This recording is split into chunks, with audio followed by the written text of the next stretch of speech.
আজি আমি পঢ়িম বিদ্যুৎ যেটো আছিল বিদ্যুৎ চুম্বকীয় ফ্লাক্সৰ পিছত আছিল ইয়াতে যেটো অধ্যায় 6 অধ্যায়ৰ প্ৰথম টপিকটো পঢ়িম চুম্বকীয় ফ্লাক্স। ঠিক আছে, আমি বিদ্যুৎ ফ্লাক্সটো 1 নম্বৰ চেপ্টাৰত পঢ়িলো। এতিয়া আমি ইয়াত পঢ়িম চুম্বকীয় ফ্লাক্স, যিটো আমাৰ অসমীয়া মিডিয়ামত নোটছ পোৱা নাযায়, তো সেইকাৰণে মই ইয়াতে বৰ্ডত লিখি দিছো ইয়াৰ ডেফিনেশ্যনটো। ইয়াৰ ডেফিনেশ্যনটো হ'ল চুম্বক ক্ষেত্ৰত স্থাপিত কোনো সমতল পৃষ্ঠৰ মাজেৰে লম্বভাৱে অতিক্ৰম কৰা চুম্বক বলৰেখাৰ মুঠ সংখ্যা চুম্বকীয় ফ্লাক্স বোলা হয়। এতিয়া চুম্বকীয় ফ্লাক্সৰ কাৰণে মই যদি এখন পৃষ্ঠ লওঁ, ইয়াতে এখন পৃষ্ঠ ললো মই, ঠিক আছে, তো ইয়াৰ মাজেদি চুম্বক ক্ষেত্ৰৰেখা এনেকে লম্বভাৱে পাৰ হৈ গ'ল। ঠিক আছে, তো এই লম্বভাৱে সাপোজ বাহিৰেদি এনেকে দুডাল পাৰ হৈ গৈছে। এতিয়া লম্বভাৱে ক্ষেত্ৰৰেখা পাৰ হৈছে 3ডাল, তো ইয়াত ফাই চুম্বকীয় ফ্লাক্সক ফাই বুলি কয়।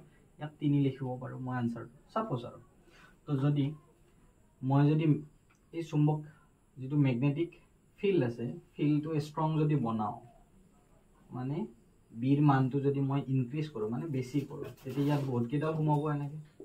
তো সোমালে তো ফাইৰ মানো কি হ'ব, 1 2 3 4 5 হৈ যাব। তাৰ মানে মই ইয়াৰ পৰা বুজি পালো যদি বিৰ মান বাঢ়ে ফাইৰ মানো বাঢ়িব, মানে বিৰ মান বাঢ়িলে বি মানে হ'ল চুম্বক ক্ষেত্ৰৰেখা। তো চুম্বক ক্ষেত্ৰৰেখা যদি বাঢ়ে তো চুম্বকীয় কি হ'ব, ফ্লাক্সও বাঢ়িব। তো ইয়াৰ পৰা মই ক'ব পাৰো ফাই সমানুপাতিক কি হয়, বি হয়।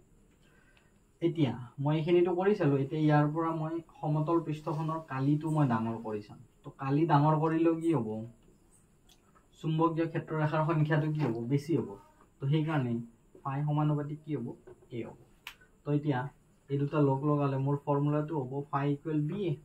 তো এতিয়া বি এ মই নিলিখো, বি এ নিলিখিলে cos θ মই লিখিব লাগিব আনসাৰটো, যেটো ফৰ্মুলা হ'ব ফাই ইকুৱেল বি এ cos θ। এতিয়া কেনেকৈ হয় আমি হেতু চাম। এইটোৰ কাৰণে এইখিনি শুদ্ধ, তো ফাই ইকুৱেল কি হ'ব, বি এ। ইয়াত পৃষ্ঠ দুখনত লম্বভাৱে আছে কাৰণে বা কালি ভেক্টৰটো লম্বভাৱে আছে কাৰণে কি হ'ব, ফাই ইকুৱেল বি এ। তো এইটো শুদ্ধ।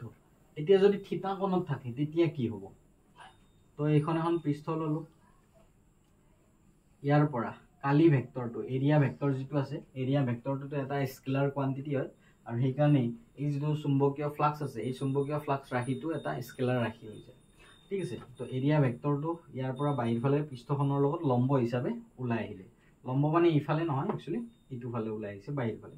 তো এতিয়া ইয়াৰ লগত যদি মই চাওঁ, ইয়াৰ লগত এইটো বি ভেক্টৰ,